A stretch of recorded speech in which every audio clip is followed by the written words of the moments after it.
অনেক মা-বাবা অভিযোগ করেন, আমার সন্তান পড়াশোনায় মনোযোগ দেয় না, বারবার বললেও মনে রাখতে পারে না বা অন্যদের তুলনায় একটু ধীর।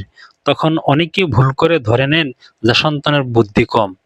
কিন্তু সত্য হলো প্রতিটি শিশুর শেখার গতি এক নয়। কোনো শিশু কোনো ক্ষেত্রে ধীর হলেও অন্য ক্ষেত্রে অসাধারণ প্রতিভাবান হতে পারে। তবে কিছু লক্ষণ আছে যেগুলো দেখলে মা-বাবার সচেতন হওয়া জরুরি। চলুন জেনে নেওয়া যাক সেই ৭টি গুরুত্বপূর্ণ লক্ষণ। ১. একই বিষয় বারবার ভুলে যাওয়া। আপনি হয়তো আজ একটি বিষয় শেখালেন কিন্তু পরের দিন সে প্রায় সব ভুলে গেল। মাঝে মাঝে ভুলে যাওয়া স্বাভাবিক, কিন্তু যদি এটি নিয়মিত ঘটে তাহলে সন্তানের শেখার পদ্ধতি বা মনোযোগের দিকে নজর দেওয়া দরকার।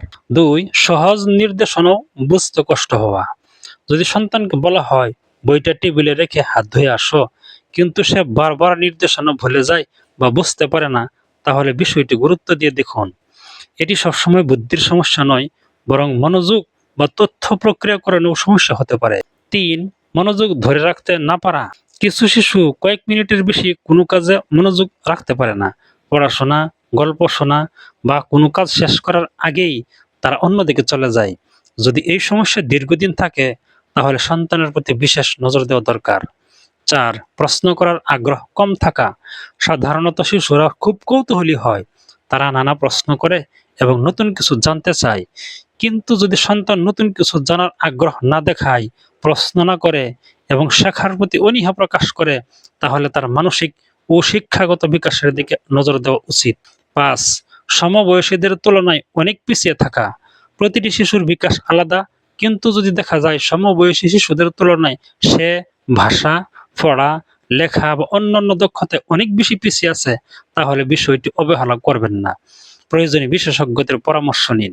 ৬. আত্মবিশ্বাসের অভাব। যেসব শিশু বারবার ব্যর্থ হয় বা নিজেকে অন্যদের চেয়ে কম মনে করে, তাদের মধ্যে আত্মবিশ্বাসের অভাব দেখা দিতে পারে।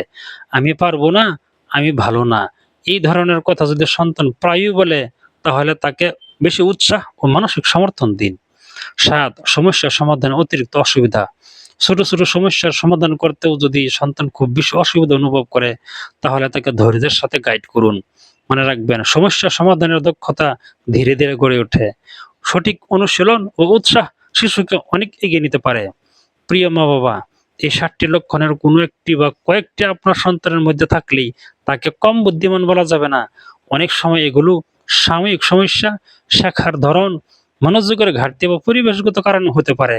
সবচেয়ে গুরুত্বপূর্ণ বিষয় হলো সন্তানের সাথে ধৈর্য ধরুন, তাকে অন্যদের সাথে তুলনা করবেন না এবং তার শক্তির জায়গাগুলো খুঁজে বের করুন।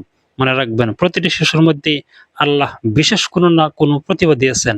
একজন সচেতন মা বাবার কাজ হলো সেই প্রতিভাকে খুঁজে বের করে বিকশিত হতে সাহায্য করা।